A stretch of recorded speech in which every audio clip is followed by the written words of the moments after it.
Let's go about literary class, literary session, literary lesson. Today's topic is one-act play, pure tragedy, Riders to the Sea. It was written by John Millington Synge, J.M. Synge. This is one-act play and this is a Greek tragedy, pure tragedy. It is in line with Aristotle's poetics. In his poetry, in his poetics, Aristotle discusses various elements of a pure tragedy. What kind of elements are there are all here. So one-act play, very few characters. In a tragedy, if you have no character, no problem. It may be only the chorus. Chorus may be fine. So if there's no character, it is still possible. But without plot, a tragedy is not possible. But the plot must have unity. There are three conditions in a good tragedy. That is unity of place, unity of time, unity of action. So unity of place, you see Aran Island, the small family lives there, Maurya's family. They are in the midst of the sea.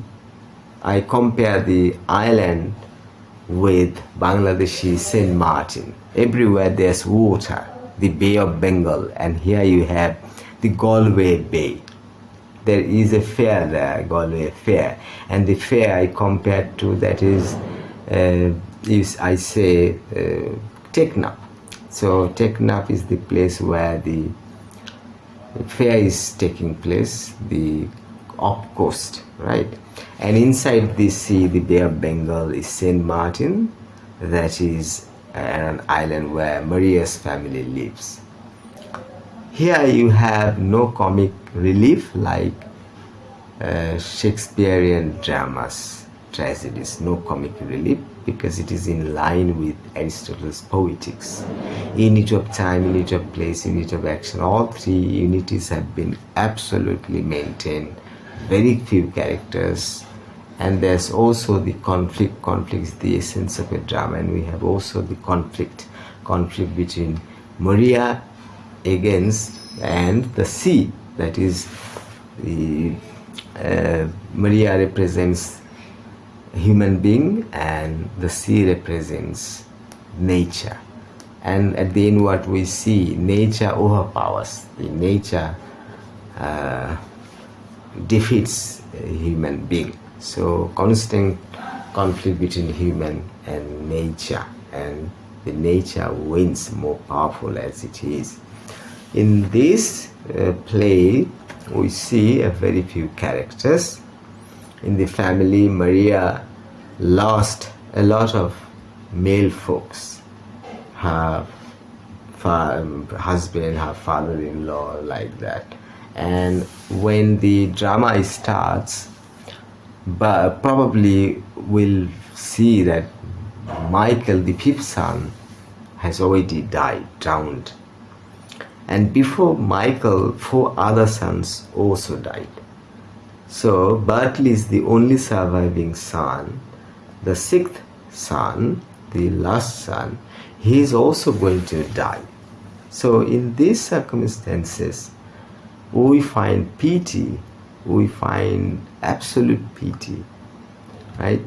So much unfortunate it is for the character, the mother, Maurya. That's why Maurya is a stoical character, is a stoic character. She has a strong fortitude. She has the power of forbearance. She can bear all these disasters. One by one, her sons being killed by the sea, devoured by the sea. And the family is devout Christian Catholic, right? So they are pure Catholic. They firmly believe in God. Here there's an irony. The young priest tells Kathleen and Nora that, tell your mother that Bertley will not die, because he's the only son, he's the surviving son. All the sons were lost. So as Bartley is the last son, he will not be drowned in the sea. So this is how we've seen the irony. But Maurya is absolutely sure that Bartley is going to die. She has tried her best not to let him go. But who cares, in rural area. My mother used to say that a mother can't beat his child because the child is too young. The child will die.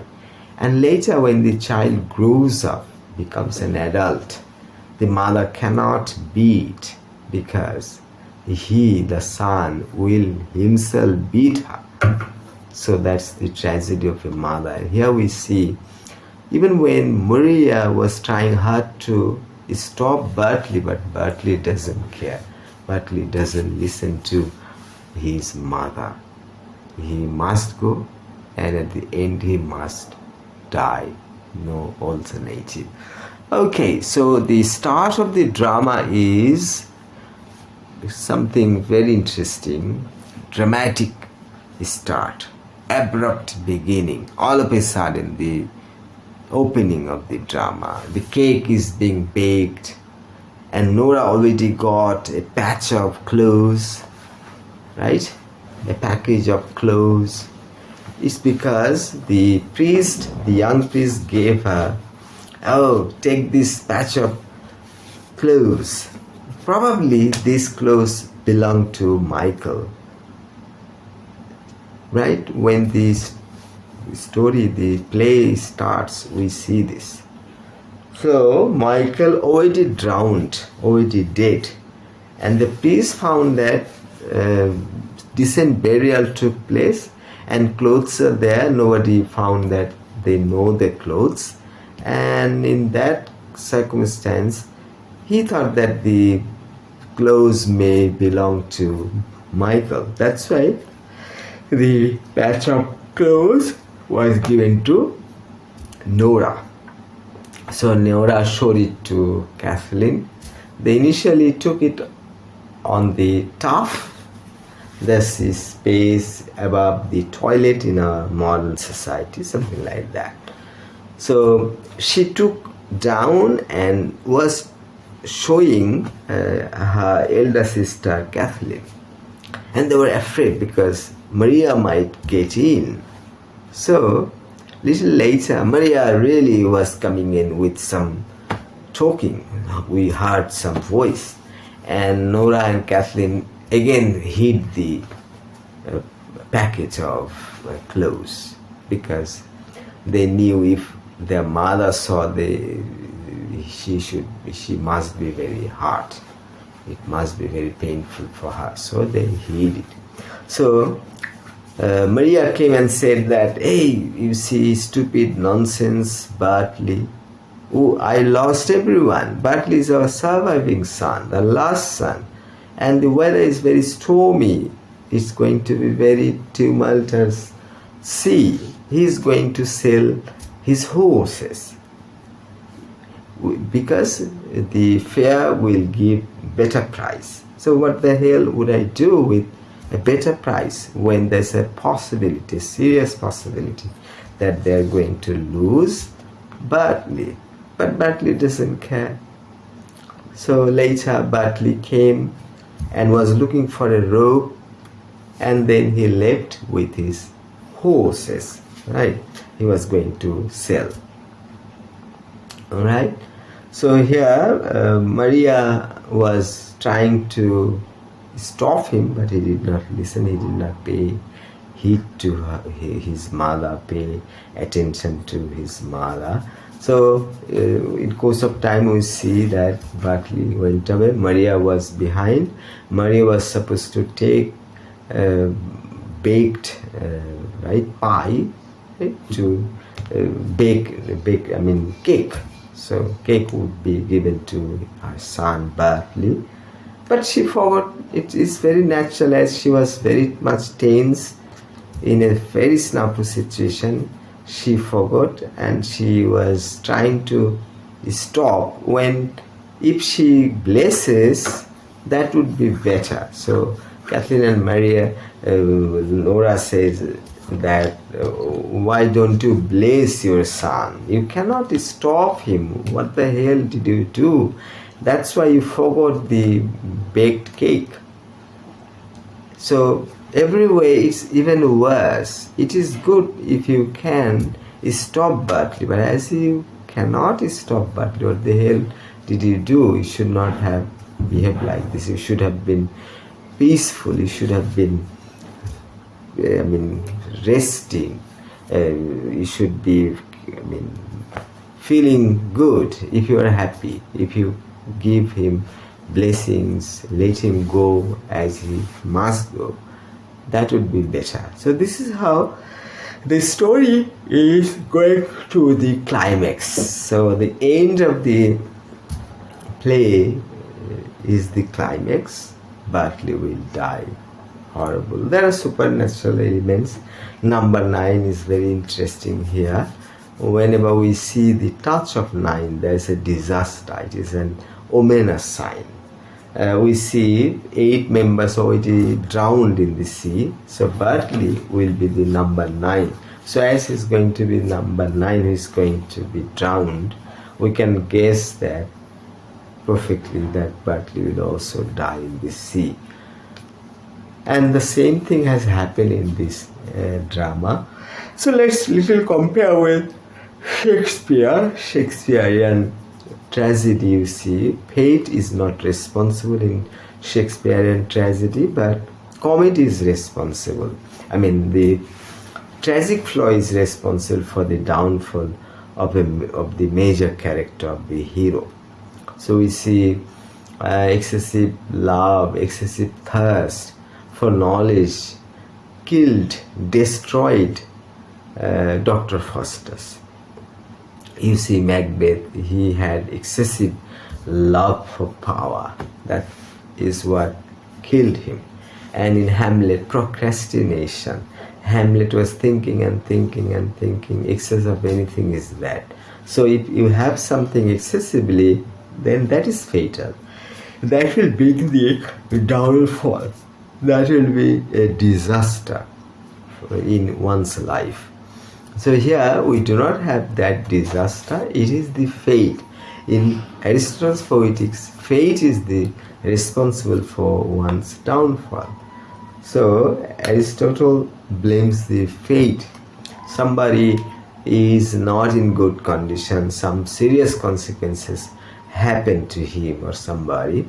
It means he is not at fault. He is not to blame, but his fate is to blame.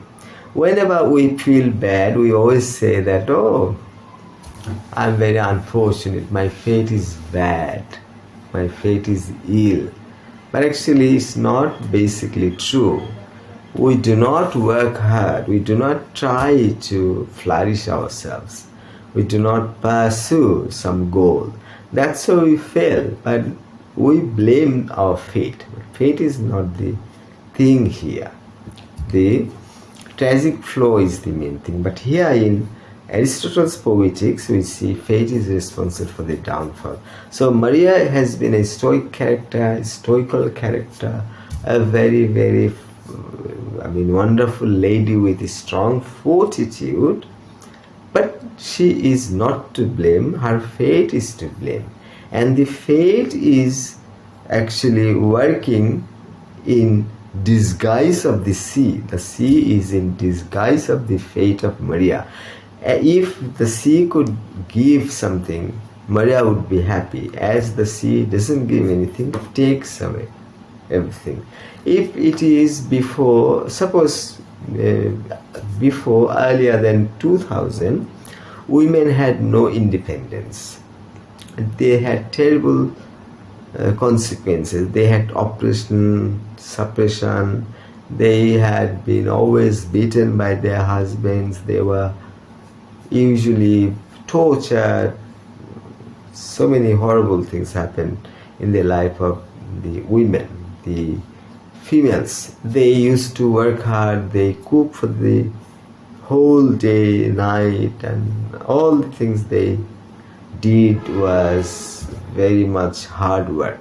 On the other hand, their husbands moving around, having tea in markets, and when they return, they blame their wives. Hey, you can't cook well. What is this? Why? So many things. But the things have changed a lot, especially among the educated people. What happens? Women have returned got their power back, independence, right? So women are now independent. So fate doesn't matter. They used to marry whoever their parents or their relatives chose. If the husband is good, it's her good luck. If the husband's bad, then it's her bad luck. But now a woman takes the law in her own hand. She chooses her boyfriend, she chooses her husband, and after marriage she may be very unhappy. After being sacked, after being cheated, oppressed, suppressed by her boyfriend or husband, she says that, oh, she is unfortunate. But she has taken responsibility on her shoulder. She chooses, and she doesn't know who is a good boy. She doesn't know the definition of a good boy. So she is now unhappy, she says. But what is the reason? It's mainly because she is responsible for her wrong choice. She doesn't have any knowledge how she chooses her partner, maybe the wrong way. So when she left 99, when she rejected 99 boys, 99 proposals, she chose one proposal, and he is the most culprit. He showed that he was caring, and the girl couldn't understand that it was fake caring. He showed deep love, but actually it was fun. It was just pleasure, enjoyment like that. So later she finds that, oh, she has chosen a wrong boyfriend, or she has chosen a wrong husband. So Phande Puriya Boga Kandere. When a crane is trapped, the crane will cry. The heron will cry because the heron has been trapped. Before the heron has been trapped, he must know how to get rid of the trap, how to avoid trap, how to dodge the trap, right? So same thing here. We are to blame because we don't correctly work, we don't correctly think. We make a lot of mistakes. That's why we suffer. But in Shakespeare and in Aristotle's poetic, it said that the downfall of the hero, the protagonist, the most important character is the fate. But Shakespeare changes it. He says tragic flaw is the main culprit, is the only reason behind someone's fall, someone's downfall or so. That's it for now. Thanks for watching.